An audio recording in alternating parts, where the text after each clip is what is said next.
প্ৰসংগ হাজেলাৰ বদলীকৰণ ৰাজ্যজুৰি তীব্ৰ প্ৰতিক্ৰিয়া মুখ্য ন্যায়াধীশ গগৈকো আক্ৰমণ এনআৰচিৰ সমন্বয়ক প্ৰতীক হাজেলাৰ বদলীকৰণক লৈ ৰাজ্যজুৰি সৃষ্টি হৈছে তীব্ৰ প্ৰতিক্ৰিয়া উচ্চতম ন্যায়ালয়ে কৰা এই বদলীকৰণ সন্দৰ্ভত ইতিমধ্যে ৰাজ্যিক বিজেপিৰ সভাপতি আছুৰ উপদেষ্টা সমুজ্জ্বল কুমাৰ ভট্টাচাৰ্য এপিডব্লিউৰ সভাপতি অভিজিৎ শৰ্মাকে ধৰি বহু দল সংগঠনৰ নেতৃত্বই প্ৰকাশ কৰিছে প্ৰতিক্ৰিয়া প্ৰায় সংখ্যকেই সহজভাৱে লোৱা নাই হাজেলাৰ এই বদলীকৰণ প্ৰতীক হাজেলাৰ বদলীকৰণক লৈ শনিবাৰে খৰব হয় হোজাৰ বিধায়ক শিলাদিত্যদেৱ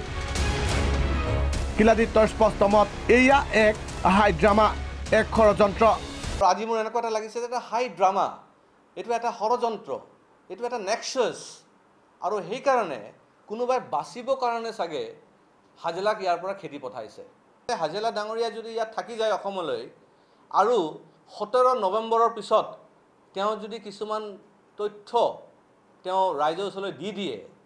তে কিছুমান মানুহৰ হয়তো ক্ষতি হ'ব পাৰে বুলি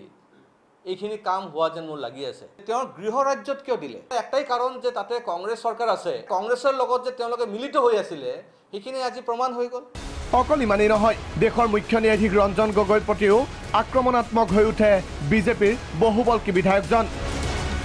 তেওঁৰ কটাক্ষ হাজেলাক অসমৰ পৰা পলাবলৈ ব্যৱস্থা কৰি দিলে মাইলৰ্ডে তেওঁক পলায়ন কৰিবৰ কাৰণে কোনে সাহায্য কৰিলে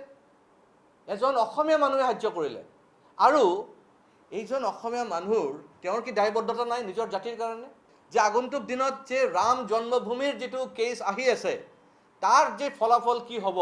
এইখিনিৰ পৰা আমি গম পাব পাৰো এজন মানুহ যদি হিন্দু বিৰোধী হয় এজন মানুহ যদি এন্টায়াৰ ভাৰতবৰ্ষৰ যেটো আদৰ্শ ভাৰতবৰ্ষৰ সংস্কৃতি তাৰ বিৰোধিতা কৰে তেতিয়াহ'লে সেই মানুহজন কি ৰায় দিব পাৰে মোৰ কিন্তু সন্দেহ আছে কে শিলাদিত্যৰ হুংকাৰ 17 নৱেম্বৰত কৰিম মহা বিস্ফোৰণ হাজেলাৰ বদলীকৰণক লৈ বিজেপিৰ ৰাজ্যিক সভাপতি ৰঞ্জিত দাসৰ প্ৰশ্ন এনআৰচিৰ কাম যদি ভালেই হৈছিল তেন্তে কিয় পঠালে হাজেলাক